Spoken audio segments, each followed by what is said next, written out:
Hi,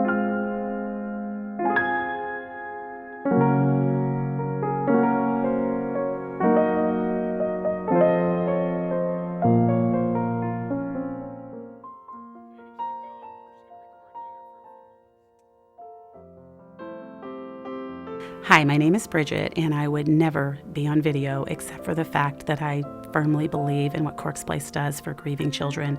This has motivated me to make this little spot for you today to explain to you how important Corks Place was to my family.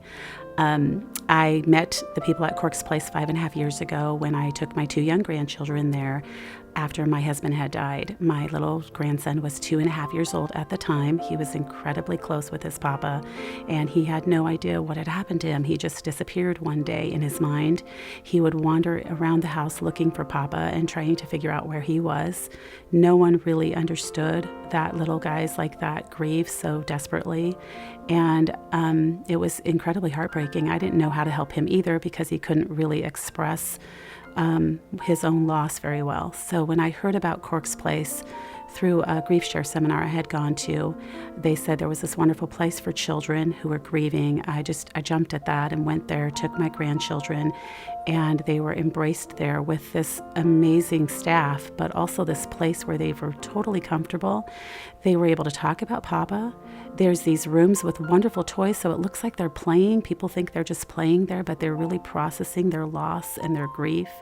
And my grandchildren loved it there. They just felt so okay there in a world that had just turned upside down on them. I am so grateful for it. And at the same time that my little grandchildren were downstairs with the facilitator in the wonderful rooms, I was upstairs in an adult class myself with an also wonderful facilitator who was helping me with my own life skills and my own personal loss, but also giving me some wonderful information and help in how to deal with these little precious children who didn't know what to do with their loss either. So the ministry was kind of twofold for me and our family. I am just so grateful for it, and I believe in it completely. I think that children often get lost in the shuffle of grief, and a lot of the adults who adored my grandchildren were at a loss for how to really help them, and Corks Place was wonderful for that. I am super grateful for them.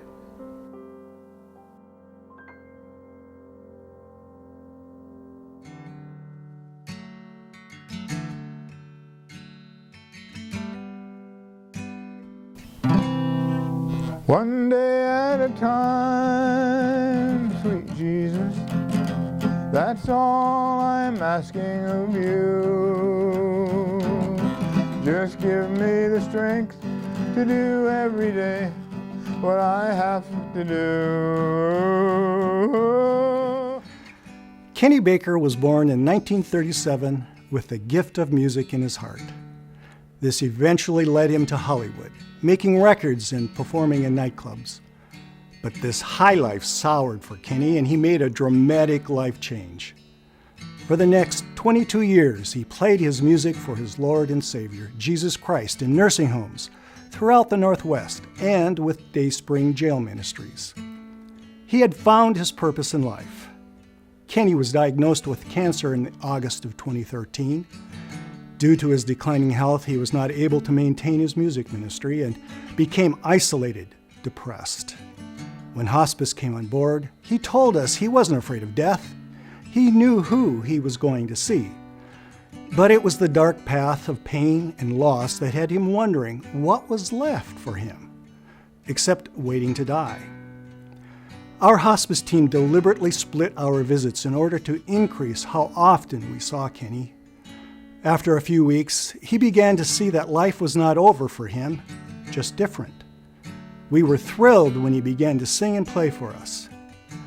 When asked if we could share his story, he agreed for 2 reasons. First, it was a natural extension of his life's ministry. Secondly, he was very grateful that we had helped him find comfort and meaning during a very difficult period. He put it like this: I want to gift you with this song as thanks for the help my hospice team gives me by managing my physical symptoms and for all the emotional and spiritual support. I now know I can still use my music, not in the same way, but in a different way to help others. When you spend time with Kenny, you quickly realize that you are the one who has been ministered to and helped. He has truly been a gift to me and the entire hospice team. Lord, help me today, show me the way, one day at a time. Yeah.